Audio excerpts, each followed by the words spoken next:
Haiti, 1950s.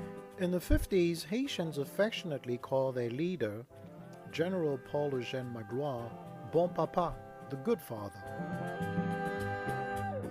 They joked about his liking of whiskey and his fondness of the good life. That's because times were indeed good for Haiti. Tourism was booming, celebrities flocked to the island, exports were on the rise, and a constitutional order was in place. General Magloire was also good publicity for his country. He went on a world tour and was received at the White House by President Dwight D. Eisenhower. He got to address the U.S. Congress and was the first black man ever to do so. On a visit to West Point, he passed the troops in review and even made the cover of Time magazine. He was received by the Queen of England, made a trip to Jamaica, and proudly returned home on a British warship. In 1954, to commemorate 100 years of Haiti's independence, General Magloire staged a reenactment of the decisive Battle of Vertières against French troops. Using young army cadets, he wanted to show the prowess of the indigenous army and how Napoleon's shock troops were defeated. Still, Haitians joked about their beloved leader. They called him Canson Fait, Iron Pants. He was a strong man for sure, one who tolerated no dissent. He came to power in 1950 by overthrowing duly elected Dumancé Estimé. He relied on a core group of officers that he trusted or favored. 3 officers in particular stood out. They were Lieutenant Henri Perpignan, Captain Alix Pasquet, and Lieutenant Philippe Dominique. Lieutenant Henri Perpignan was Magloire's trusted aide and a member of his kitchen cabinet. Perpignan was a little sloven.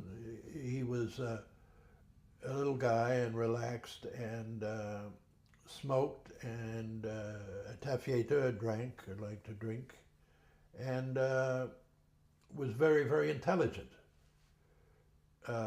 He was a member of the Petite Junta, and being a member of that, he had power under Magloire, and he also was the one who ran the spy system. Others remember him as a chain smoker and a family man who had fathered 11 kids. Captain Alix Pasquet, on the other hand, was attached to the National Palace.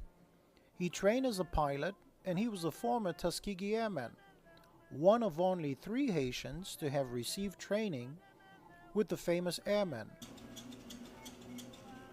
At the Haitian Military Academy, Captain Pasquet studied law and left a strong impression on his fellow cadets. Pasquet et moi, nous étions à la faculté de droit.